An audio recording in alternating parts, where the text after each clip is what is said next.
Bom dia, meus irmãos. Uma alegria novamente nos encontrarmos nessa escola bíblica dominical à distância, virtual. A gente sente saudade de termos o contato fisicamente, mas enquanto isso não acontece, continuamos virtualmente. Buscamos ao Senhor. Nosso Deus e Pai, louvamos e te agradecemos, Senhor Deus, pela bênção da vida, Senhor Deus. O Senhor nos concedeu mais um dia, Senhor Deus. Obrigado pela tua bênção, obrigado pela tua companhia, e essa bênção se estenda no decorrer do nosso estudo, ó Pai, desta manhã, porque a tua palavra é viva e eficaz, ó Pai, que ela venha de encontro aos nossos corações, às nossas necessidades espirituais, para que possamos andar na direção que o Senhor deseja de cada um de nós, a nossa santificação, ó Pai.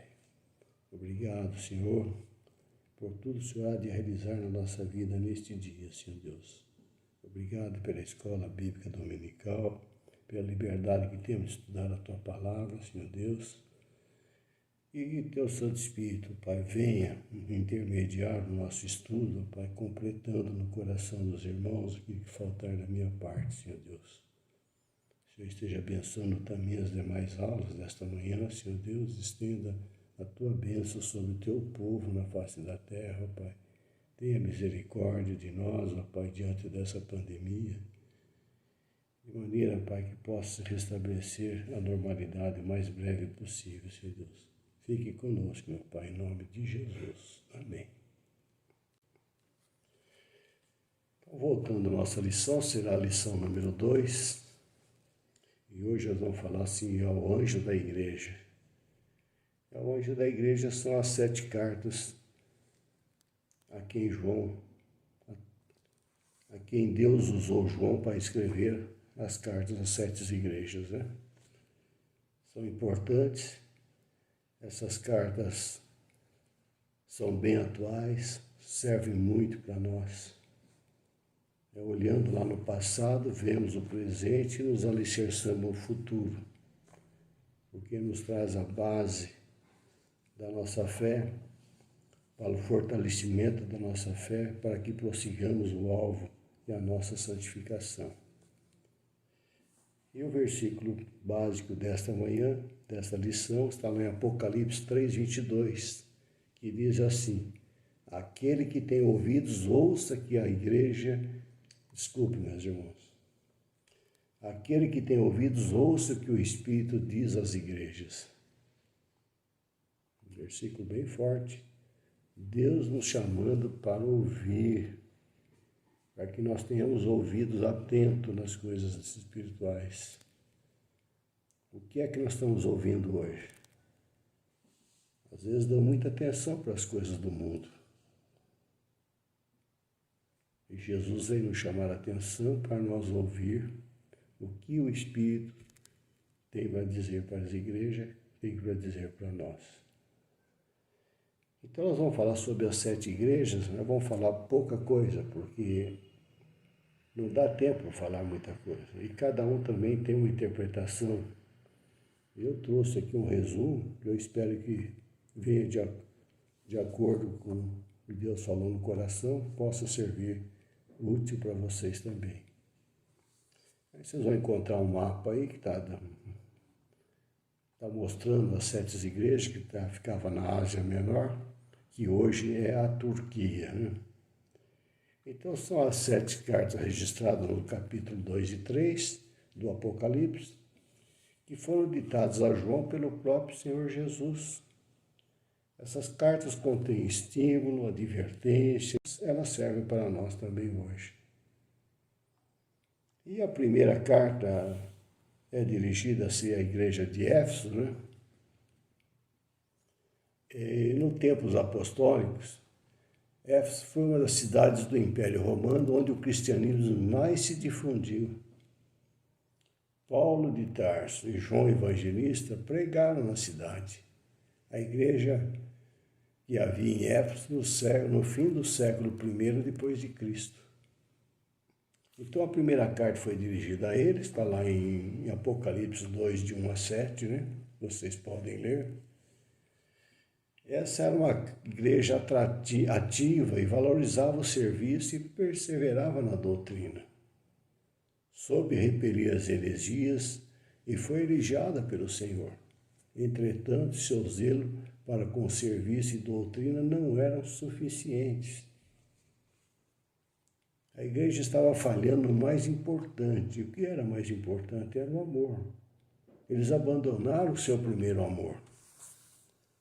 Prezavam pela doutrina verdadeira e eram poderosos defensores da fé cristã. Considera esta igreja como uma igreja apostólica. Possuía muita fé e perseverança, mas possuía um grande defeito. Esqueceram do primeiro amor. Então, esta igreja representa aquelas igrejas atuais, onde percebe-se grande preocupação pelo estudo e desenvolvimento dentro do conhecimento da palavra, os quais são aptos guerreiros contra as ideias contrárias à fé cristã. Cheios de fé e perseverança, são cristãos que não se intimidam com a perseguição, tribulações e nem ataques de qualquer forma à sua fé. Embora possua tantas qualidades positivas, possui um imenso erro, o que era a falta do amor, abandonar o primeiro amor. A falta de amor gera a imperfeição e, com o tempo, o esfriamento da fé, da união da igreja, levando a um fracasso espiritual muito sério. Jesus ensinou que seus discípulos seriam reconhecidos pelo amor que demonstrassem uns pelos outros. O zelo deve ser o equilíbrio com a prática e o amor. O amor a Deus sobre todas as coisas e ao próximo como a si mesmo, é mandamento de Deus, de Jesus. Então essa era a igreja de Éfeso. A segunda carta é dirigida à igreja de Esmirna. Nós falamos bastante na lição passada sobre Esmirna, né? Você vai encontrar lá em Apocalipse 2, de 8 a 11. Era a igreja perseguida. Possuía as seguintes características: perseguida, fiel, pobre de recursos e ricos de Deus. Então, a igreja em Esmirna representa igrejas atuais que sofrem ataques constantes por serem fiéis a Deus e a sua palavra. E eu me lembro muito hoje sobre a igreja perseguida, né? Que era o caso da igreja de Esmirna. Podemos com uma comparação. Um fato que deve ser levado em conta na vida de um cristão é: se você decide seguir a Cristo, sabe que se tornará inconveniente para muitos, chegando ao ponto de ser perseguido injustamente por manter a verdade pura em sua vida, ser fiel à palavra de Deus. Como dizia o apóstolo Pedro acerca das blasfêmias proferidas contra os cristãos por conta de suas vidas santas, está lá em 1 Pedro 4,4. Jesus sempre ensinou que a caminhada cristã não seria fácil, pois aquele que quiser entrar na porta da salvação precisará trilhar um caminho estreito e adentrar por uma porta estreita. Todo cristão é bem-aventurado se sofrer por causa do nome de Cristo, pois por causa disso sua fé é vista com grande valor diante de Deus, como ensinou Jesus lá em Mateus 5, de 11 e 12. A igreja de Esmirna deve ser vista como exemplo da nossa integral fidelidade a Deus, mesmo diante da morte. Pois aquele que crê em Jesus, ainda que morra, viverá. A firmeza da nossa fé não pode condicionar-se à circunstância que vivemos. Somos desafiados a cultivar uma fidelidade incondicional.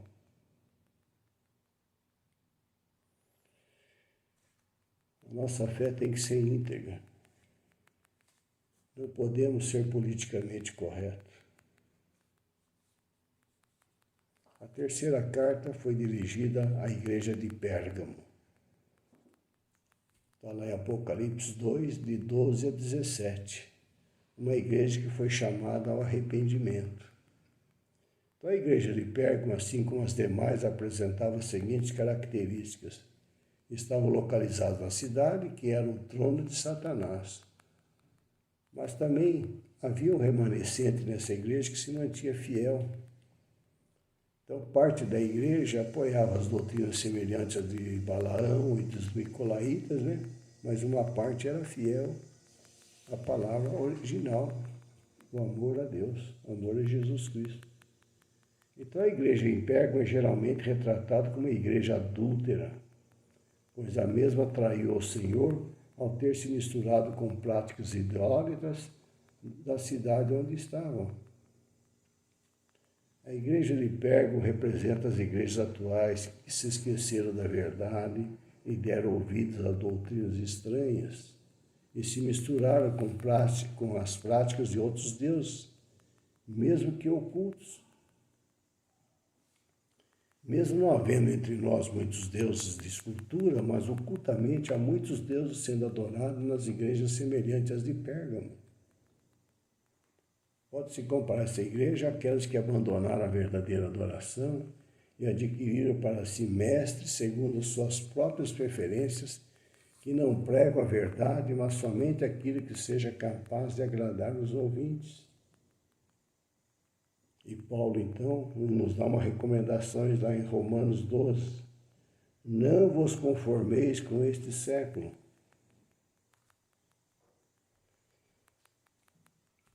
A outra igreja está lá, a igreja chamada de Tiatira, da Apocalipse 2, de 18 a 29, que é a igreja da falsa profetisa, né? A igreja possuía as seguintes características de Tiatira: altamente perseverante, cheios de fé, amor, e o seu trabalho florescia enormemente. Mas contaminaram-se com os ensinamentos errôneos de uma profetisa auto-intitulada, que era a Jezabel, né? Foram induzidos a conhecer as profundezas de Satanás, da mesma forma que ocorria em outras igrejas. Sempre havia um remanescente fiel no meio dos cristãos, né? Corrompidos com heresias. Então, esta igreja representa a atualidade daquelas igrejas que não se preocupam em consultar a palavra de Deus com o fim de entender as promessas e as profecias, mas andando apenas por meio de sinais, perdendo-se em doutrinas estranhas e misturando-se até mesmo nas profundezas de Satanás. Quantas dessas doutrinas existem em nossos dias, as quais atribuem poder aos copos de água, rosas, mantas, lenços, roupas e toda sorte de objetos inanimados, os quais não podem realizar milagres, né? Mas em nome dos sinais que se seguem através dessas coisas, põem de lado a autoridade da palavra de Deus, que nos adverte a termos cuidado com a sutileza de Satanás, pois o mesmo tem capacidade de realizar tais coisas até de se transfigurar em anjo da luz. A principal fraqueza da igreja em Tiatira era a sua falta de observância à palavra. Será que não ocorre também hoje? As igrejas estão deixando de ter observância na palavra de Deus? Diante disso, vale a pena recordar o que diz a Bíblia sobre a nossa santificação. Lá em Romanos 6, 22, 2 Coríntios 6, 14, 18 e 7, 1. Outra igreja a quem foi enviado carta foi a igreja de Sardes. Está lá em Apocalipse 3, de 1 a 6, que é a igreja adormecida, né? A igreja de Sardes possuía as seguintes características: falta de vigilância, crentes mortos, obras imperfeitas e alguns contaminados na fé. Então, a característica mais marcante da igreja de Sardes revela a sua morte espiritual. E quantas igrejas fecharam pela morte espiritual? Na Europa, Estados Unidos. Será que não terá o mesmo fim aqui no Brasil? Eram cristãos por estarem contaminados da fé, haviam esfriado e suas obras em Deus eram imperfeitos e incompletos. Ao redor do mundo não é difícil encontrar igrejas como a de Sardes, pois que por se multiplicar a iniquidade, o amor de muitos pelo Senhor se esfriou e começaram a voltar em seus corações para as coisas pecaminosas do mundo. Crente sem vigilância que sobrevive do formalismo religioso, mas sem a promessa, sem a presença de Deus em suas vidas e nem nos seus cultos. São meros religiosos, cansados da rotina cansativa da sua fé, que acabam morrendo aos poucos. Esse é o perfil de muitas igrejas no mundo de hoje, inclusive em países europeus. E eu creio que no Brasil também está acontecendo muito isso também. Mas assim promete o Senhor: achegai-vos a mim, e eu me achegarei a vós. O Senhor não está longe, mas nem todo mundo quer renunciar à sua vida e se tornar discípulo de Cristo, preferindo ficar se autonegando-se com filosofias de uma religião totalmente distante de Cristo, embora carreguem o nome de igreja cristã. Vivem só de nome e aparência não adianta. Está enganando quem? A si mesmo. Outra igreja a quem foi dirigida a carta é a igreja da Filadélfia. Apocalipse 3, de 7 a 13. Foi uma igreja paciente dentro das tribulações. A igreja em Filadélfia é o que podemos chamar de igreja sem mácula, sem mancha, aquela da qual Deus se agrada. Este é o perfil da verdadeira igreja instituída por Jesus, mas não encontra em qualquer lugar.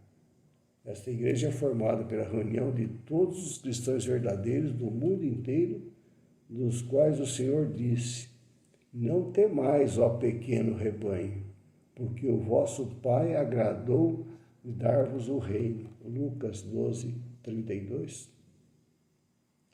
Uma igreja formada pelas pessoas que serão levadas com Jesus quando ele vier. Uma igreja que não teme a morte, não teme a vinda de Jesus. Nenhuma outra parte das profecias de Apocalipse é feita referência à segunda vinda de Cristo com tanta evidência como foi feito na igreja de Filadélfia. A igreja de Tiatira foi dito: mas o que tendes retenha até que eu venha. A igreja de Sardes foi demonstrado: e se não vigiais, virei sobre ti como um ladrão, demonstrando maior aproximação do grande acontecimento. Mas a igreja em Filadélfia, o tema da segunda vida de Cristo soou como uma esperança e até como uma realidade próxima. O mundo foi despertado diante do alto clamor da proclamação do Evangelho eterno. E a última carta dirigida foi à igreja de Laodiceia, a igreja que tinha uma fé sem posicionamento, contaminados com o mundo, arrogantes e presunçosos. Segundo o Senhor, a repreensão foi enviada, pois esta igreja procedia de forma completamente anticristã, demonstrando toda a sua riqueza material. Ela gabava-se assim de estar estabelecendo com Deus uma ótima comunhão. Porém, o crescimento material e as riquezas dessa vida não podem confirmar a graça de Deus sobre a vida de alguém e muito menos a comunhão. Na verdade, o Senhor revela toda a cegueira espiritual desta igreja, pois assim pensarem em mostrar o caminho certo a seguir. O arrependimento, a observância da palavra a fim de um renovo espiritual e reconstrução do altar destruído pelo engano das riquezas e do orgulho. Deus não exige de nós as melhores coisas com relação a essa vida, mas a humanidade, a humildade e o crescimento no fruto do Espírito, sempre caminhando a Jesus e vivendo em novidade de vida, deixando para trás as coisas do passado e firmes em nosso posicionamento cristão, olhando sempre para a nossa tão esperada pátria celestial. Somos peregrinos aqui, a nossa caminhada é rumo à pátria celestial. E para isso, nós temos que cultivar a nossa santificação. Na carta à igreja em Laodiceia, Jesus não citou nenhuma doutrina errada e nenhum pecado de imoralidade. Ele não condenou a igreja por práticas idólatras. Esta igreja, que se achava rica e forte, foi criticada por seu orgulho e autossuficiência. Exaltou-se ao invés de se humilhar diante do Senhor dos Senhores. Com muita tristeza, o Mestre Jesus faz uma grave denúncia, como jamais fizera contra a sua igreja em toda a sua história. Essa mensagem se aplica ao povo de Deus que professa crer nas Escrituras Sagradas, porém vive numa condição de indolência, de torpor e de letargia espiritual.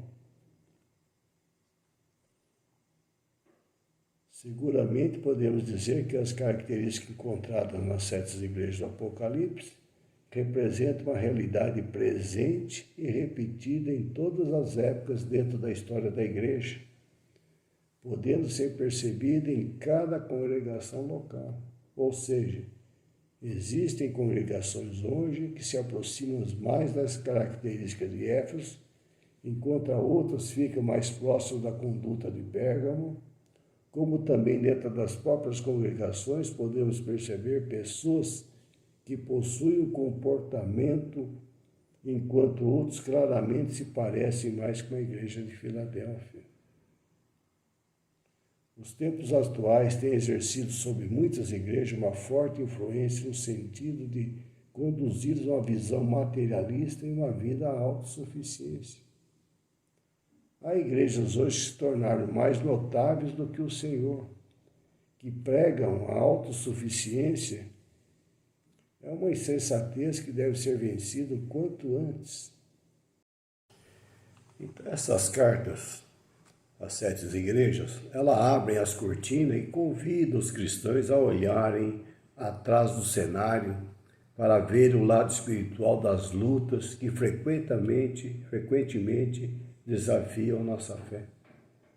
O Senhor requer da igreja observação à sua palavra. Deus requer que nós olhemos a sua palavra. Em perseverar diante do sofrimento, em trabalhar arduamente para Ele e rejeitar as obras daqueles que Ele rejeita, bem como em não tolerar aqueles que o Senhor também não tolera. Todavia, além de tudo isso, a igreja deve permanecer no primeiro amor que já tinha no início pelo Senhor Jesus Cristo.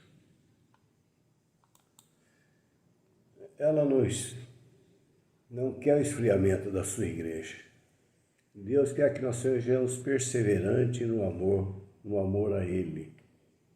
Permanecer no primeiro amor não é algo opcional ou um apêndice na programação de uma igreja, mas é uma realidade imprescindível que demonstra sua verdadeira natureza. O que observamos nesse estudo é que Cristo chama atenção sobre a necessidade da igreja. E a primeira dela fala: se arrepender de seus pecados e desvios. Então ele chama para nós nos arrependermos dos nossos pecados e dos desvios que nós cometemos com a palavra de Deus. Segundo, ter comunhão íntima com Ele. Terceira, crescer em obras, fé, amor, serviço e perseverança.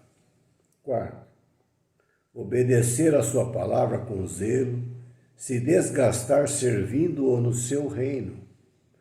E quinto, rejeitar aqueles que ele rejeita, bem como seus ensinos práticos. São observações que a gente pôde anotar nesse estudo da Palavra de Deus. Por enquanto, o Senhor está à porta e bate, e Ele deseja entrar. Para todas as igrejas de todas as épocas e cidades, a mensagem no final do Senhor Jesus Cristo qual é? Quem tem ouvidos, ouça o que o Espírito diz às igrejas. Em sumo, meus irmãos, era isso que eu tinha de estudo para esse domingo, para esse estudo que nós fizemos sobre as 7 igrejas. Mas a revista nossa fala de uma discussão em classe, como não podemos discutir em classe, mas eu quero deixar para vocês pensarem e analisarem esses 2 itens aqui. Em sua opinião, como Cristo vê a igreja em que você pertence? E o segundo dos problemas apresentados nas igrejas do Apocalipse, quais são as mais comuns na sua igreja hoje?